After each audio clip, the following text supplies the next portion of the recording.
So I'm Jessica Zarek. I'm a research associate here at St. Anthony Falls Laboratory. The outdoor StreamLab is our outdoor research space that's adjacent to St. Anthony Falls Laboratory. It includes this experimental channel and floodplain and also adjacent research space where we can do other water-related projects that complement the research that happens here in the outdoor StreamLab. The outdoor StreamLab has been running for over a decade, and over the last couple of years we've been spending some effort to upgrade the facility. Upgrades for safety, for enhancing data collection and data capabilities. We now have electrical power spread throughout the system, and also large-scale infrastructure to do things like upgrade our sediment feeder and recirculation system, and also help us move around and locate instrumentation within the research space.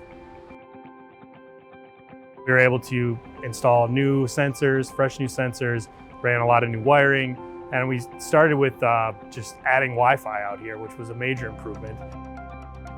When I worked out here as a student, I used to have to grab a thumb drive and run up 3 flights of stairs to upload the files. So the ability to sit out here on a laptop and look things up or upload data is going to be super helpful.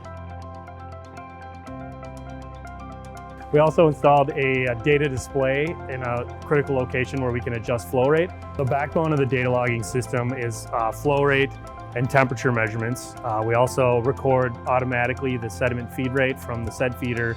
And then we left a lot of open space on the data logger, a lot of extra analog input channels for people to add additional sensors for any upcoming experiments. So we tried to keep it really open and expandable for any future research needs.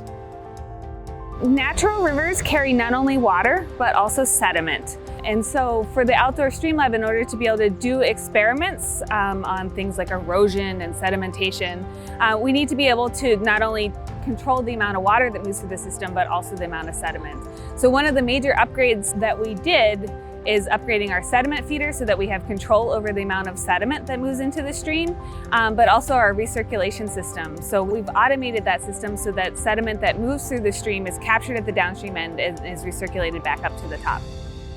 Some of the measurement equipment that we use out here, in particularly the topography cart, is fairly heavy and it usually involved like 4 to 6 people to move it into different locations in the StreamLab. We built this, we call it the Sloth, the StreamLab over terrain hoist.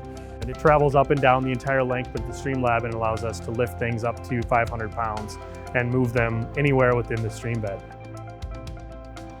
Part of our safety and access upgrades includes this railing that goes around the headbox area where the water comes in from the Mississippi River, but also a platform over the headbox, which allows us to access our instrumentation that measures the flow rate of water into the stream channel, and also provides a viewing platform for visitors and researchers to use. So the OSL is a very versatile facility, but we've done work already in areas of like erosion control, so preventing streams from undercutting in places near critical infrastructure like roads or bridges. And you can also look at tracing pollutants as they move through a system.